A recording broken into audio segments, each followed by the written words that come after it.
IBPS PO mains का result आ चुका है, स्पेशलिस्ट ऑफिसर का रिजल्ट भी आ चुका है, और उन सब कैंडिडेट्स जिन्होंने ये मेंस का रिजल्ट क्लियर कर लिया है उन सबको बहुत बहुत बधाई हो, क्योंकि रिजल्ट में कामयाबी आने से चेहरे पे मुस्कान तो आ ही जाती है, परंतु अभी एक और थर्ड स्टेज बाकी है, and that stage is interview stage.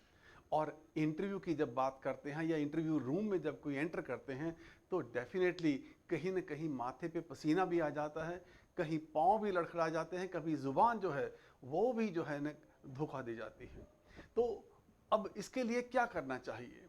You must be prepared for the interview, क्योंकि अब उसके लिए आपके पास बहुत अच्छे से तैयारी होनी चाहिए, क्योंकि दिस इज़ द स्टेज जहाँ पे आपकी जान जो अटकी हुई है, अगर आप इसमें कामयाब हो जाते हैं तो आप आसमान में उड़ रहे हैं, और अगर कहीं रह जाते हैं तो फिर उसमें बहुत उदासीनता जो है वो भी होती है। दैट इज़ वाई आपको इंटरव्यू के लिए बहुत अच्छे से तैयारी करनी चाहिए, क्योंकि जैसा मैंने पहले कहा कि आपकी जो फ्यूचर है that is connected with this performance of your in this particular interview. अब आप कहेंगे ये अच्छी तैयारी क्या चीज़ होती है? अच्छी तैयारी का जो मतलब है वो भी मैं आपको बतलाऊंगा। पहले मैं आपको ये भी बतला दूं कि आप 50 में से 50 नंबर भी इंटरव्यू में ले सकते हैं। मैं आपको एग्जांपल दूंगा, अभी इसी वीडियो में आपको बताऊंगा, और आपके साथ वो वीडियोस भी शेयर करूंगा जहां पे कैंडिडेट्स अपना एक्सपीरियंस बता रहे हैं कि उनको इंटरव्यू में क्या पूछा गया था। पर अभी जैसा मैंने पहले कहा कि ये अच्छी तैयारी क्या चीज़ होती है। अच्छी तैयारी का मतलब है that you should be well prepared for the interview. और यहाँ पे मुझे एक किस्सा याद आ जाता है कि आपने अभी एक ऐड चल रही है टीवी के ऊपर, फेविकोल की ऐड है, और उस फेविकोल की ऐड में आप क्या देखते हैं कि एक कस्टमर है, वो क्या कहता है, बस 19-20 का फ़र्क है, बस 19-20 का फ़र्क है।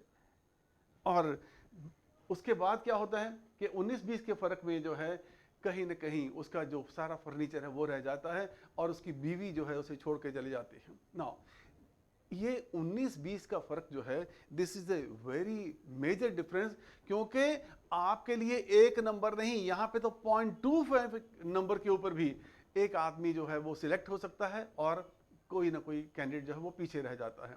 That means you have to be very well prepared for the interview. क्यों? क्योंकि ये एक एक नंबर आपके लिए बहुत मायने रखता है।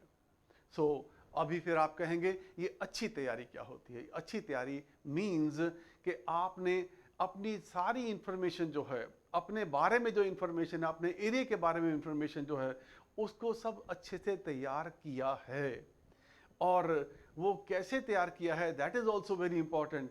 पर यहाँ पे जो और बात मैं आपसे शेयर करना चाहूँगा कि नॉर्मली हम कहते हैं कि ये चीज़ तो मैंने कर ही ली है, ये तो मुझे आता ही है, परंतु मैं अगर ये बात भी आपसे के साथ शेयर करूं कि ये सब चीज़ें जो मैं आपको बताते हैं, हम इंटरव्यू के में कैसे तैयारी की जाती है, वहाँ पे कैसा बोलना है, आप पढ़ भी सकते हैं, परंतु पढ़ने से ये सब कुछ नहीं होता है।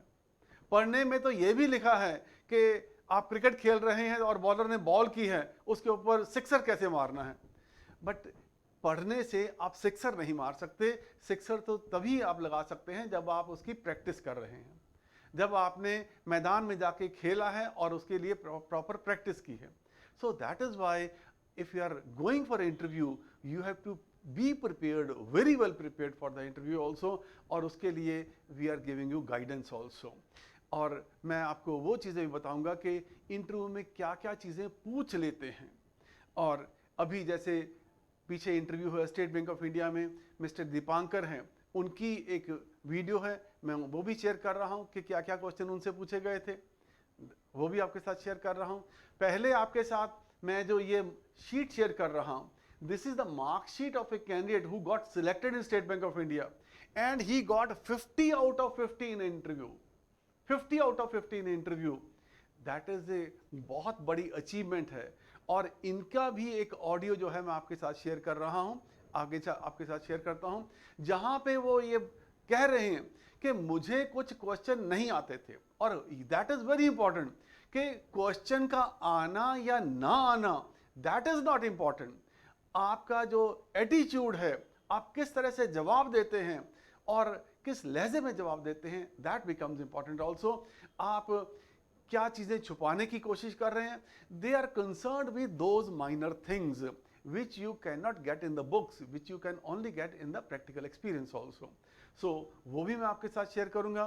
पहले दीपांकर की एक छोटी सी वीडियो है, वो मैं आपके साथ शेयर कर रहा हूं अभी। Hello everyone, my name is Dipankar. मैंने अभी अपना रिसेंटली SBI PO का इंटरव्यू दिया है और मैं आप लोगों के साथ अपना एक्सपीरियंस शेयर करूंगा। तो मेरे पैनल में 4 लोग थे, 3 सर थे और 1 मैम थी। तो मैं जैसे ही इंटरव्यू पैनल के सामने गया तो सबसे पहले मैंने सबको विश किया, क्योंकि वो गुड आफ्टरनून का टाइम था। तो सब ने मुझे भी विश किया और मुझे बैठने के लिए कहा, तो मैं बैठा। उसके बाद स्टार्टिंग में मुझसे डायरेक्ट इंट्रो नहीं पूछा। जो हमारे CGM सर थे उन्होंने मुझसे पूछा कि मैंने अपनी ग्रेजुएशन BSc ऑनर्स माइक्रोबायोलॉजी में की है। तो सर ने मुझसे पूछा कि आप माइक्रोबायोलॉजी ना करके बैंकिंग फील्ड में क्यों आना चाहते हैं, क्योंकि इसका अभी कोविड की वजह से काफ़ी स्कोप है। तो मैंने सर को एक्सप्लेन किया कि मैं बैंकिंग सेक्टर में क्यों आना चाहता हूँ, क्योंकि यहाँ पे ग्रोथ है, काफ़ी अपॉर्चुनिटीज़ है। तो सर ने मुझसे फिर ये कहा कि हाँ ग्रोथ तो है बट काफ़ी टाइम लग जाएगा आपको बड़ी पोस्ट तक जाने के लिए। तो मैंने सर को एक्सप्लेन किया कि यस सर, अगर बंदा चाहे तो अपने MD तक पोस्ट तक जा सकता है। तो सर ने मुझसे कहा कि हाँ चेयरमैन पोस्ट तक भी जा सकता है। फिर मैं मनाली से बिलोंग करता हूँ, तो सर ने थोड़ा मनाली के बारे में बात की, वहाँ पे न्यू कैफ़ेज़ निकले हैं तो उसके बारे में बात की। उसके बाद एक और सर थे, उन्होंने मुझसे पूछा कि आप कोई बायोटेक कंपनीज़ के बारे में बताओ, किन्हीं 2 का नाम बताओ। तो मैंने उन्हें 2 कंपनीज़ का नाम बताया, हमारा Bharat biotech and serum institute of India Pune में जो लोकेटेड है। उसके बाद सर ने मुझसे कोविशील्ड के बारे में पूछा, कोवैक्सीन के बारे में पूछा। दैन सर ने मुझसे SBI के रिलेटेड पूछा, SBI की सब्सिडीज़ क्या क्या होती है। तो मैंने उन्हें थोड़ा बहुत वो एक्सप्लेन किया। फिर मैम थी, मैम ने इलेक्शन के बारे में पूछा, जैसे कि अभी 5 स्टेट्स में इलेक्शन चल रहे हैं। तो मैम ने पूछा कि वो कौन कौन से स्टेट्स हैं, मैंने मैम को एक्सप्लेन किया। उसके बाद मैम ने मुझसे सेंसेक्स के बारे में पूछा, जो कि BSc से रिलेटेड है। दैन NSE निफ्टी 50 के बारे में। और फिर एक और जो लास्ट सर थे, उन्होंने मुझसे SBI के रिगार्डिंग पूछा कि SBI के ब्रांचेस कितने हैं, ATMs कितने हैं, आउटसाइड कितने ब्रांचेस हैं। उसके बाद मेरे ऊपर मुझसे सर ने एक और ओपिनियन बेस्ड क्वेश्चन पूछा था कि नंबर 1 बैंक कौन सा है। सो आई टोल्ड सर कि पब्लिक सेक्टर बैंक में हमारा SBI है और प्राइवेट सेक्टर बैंक में HDFC है। तो सर का एक और क्वेश्चन आया कि HDFC हमारा अभी सबसे बड़ा कॉम्पिटिटर है, तो हम क्या करेंगे कि हम HDFC से आगे निकल सके। तो मैंने सर को 2-3 पॉइंट्स बताए और मेरा इंटरव्यू इसी तरह से फिर कंक्लूड हुआ। Thank you. सेकंड जो वीडियो है, ये भी स्टेट बैंक ऑफ इंडिया में इंटरव्यू हुआ था मिस प्रबलीन कौर का, उनका भी मैं आपके साथ शेयर कर रहा हूँ।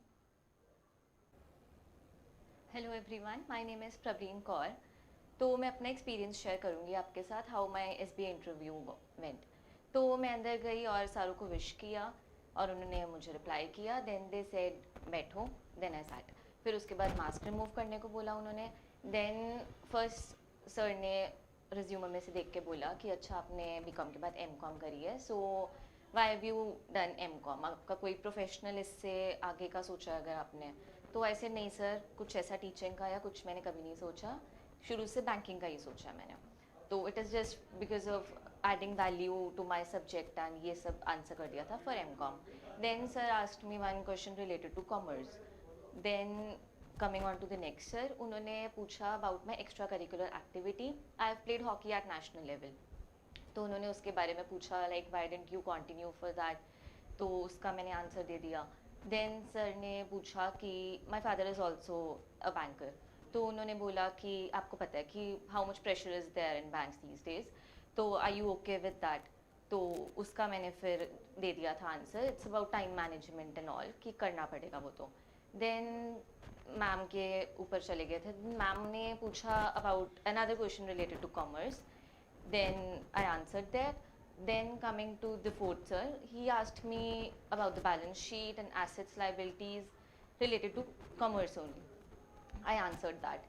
Then coming on to another sir, he asked me about the current topics.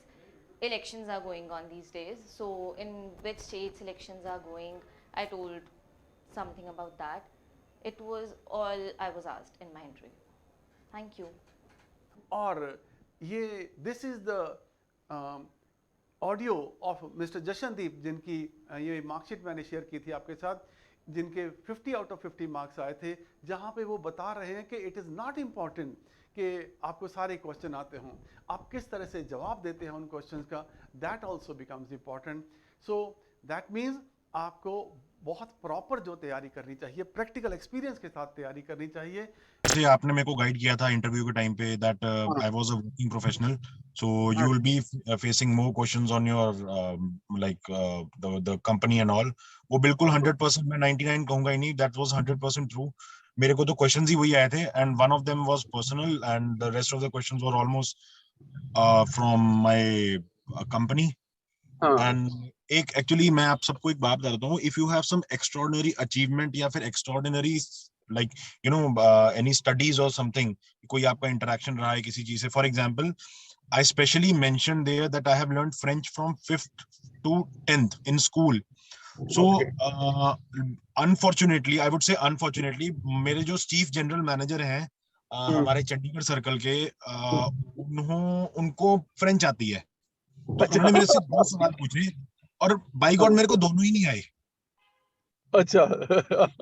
And although he told me the answers at the end of the interview, but I just want to tell you people one thing, and that very confidently, because I believe in this, because you people are eligible, because you people are intelligent and capable, that's why you are facing the interviews now. उनको पता है कि आप लोग पढ़ के आए हुए हैं, आपसे नॉलेज नहीं देखेंगे, वो आपका 90% वो कॉन्फिडेंस ही देखेंगे, जैसे ग्रोवर सर आपने कहा था मेरे को। बिल्कुल बिल्कुल, हाँ जी। तो कॉन्फिडेंस ही देखेंगे, ऐसा क्वेश्चन भी पूछ सकते हैं जो आपने कभी सुना भी ना हो, कभी सोचा भी ना हो, just to check your confidence. बिल्कुल बिल्कुल, ठीक है ना। मुझसे तो भी एक छोटा सा आईटी का क्वेश्चन पूछ लिया था, मेरे को बिल्कुल भी नहीं आता था। अच्छा अच्छा अच्छा अच्छा। राइट ना एंड ये दोनों के लिए, आप सबके लिए एक और भी मतलब कि एक एडवांटेज है यहाँ पे अभी कि जशनदीप को क्वेश्चन के आंसर नहीं पता था, उसने मेंशन किया था, तो even then he got selected, ठीक है ना। So this is an important point for all of you कि क्वेश्चन ना आता हो, जवाब नहीं पता, even then it doesn't mean कि यू आर नॉट सिलेक्टेड, ठीक है ना। तो इसलिए अपना कॉन्फिडेंस बरकरार रखो वहां पे, that is very important. Actually, sir, sorry to interfere. The main aim is to test you personally. आपको नॉलेज है नहीं है वो बात की बात है, बिकॉज वो आप प्री एंड मेंस में करके आ चुके हैं, right sir? And once again, क्योंकि ये एक मौका है आपके हाथ, अगर आपने इसे गवा दिया तो फिर जो डेफिनेटली आपने एक बहुत बड़ा चांस जिंदगी में नौकरी पाने का जो है आप गवा देंगे। इसके लिए थोड़ा सा समय बचा है आपके पास, अच्छे से तैयारी कीजिए। अच्छा मीन्स अच्छा, अच्छा मीन्स प्रॉपर प्रैक्टिस ऑल्सो। सो उसके लिए हमारा बैच भी चल रहा है, आप उसमें ज्वाइन कर सकते हैं। And you can contact us at our number 9117343434, और बाकी नंबर जो यहाँ पे दिए गए हैं आप यहाँ पे कॉन्टैक्ट कर सकते हैं। And you can join the interview batches, और ताकि आप ज़िंदगी में कामयाबी हासिल कर सकें। Wish you all the best.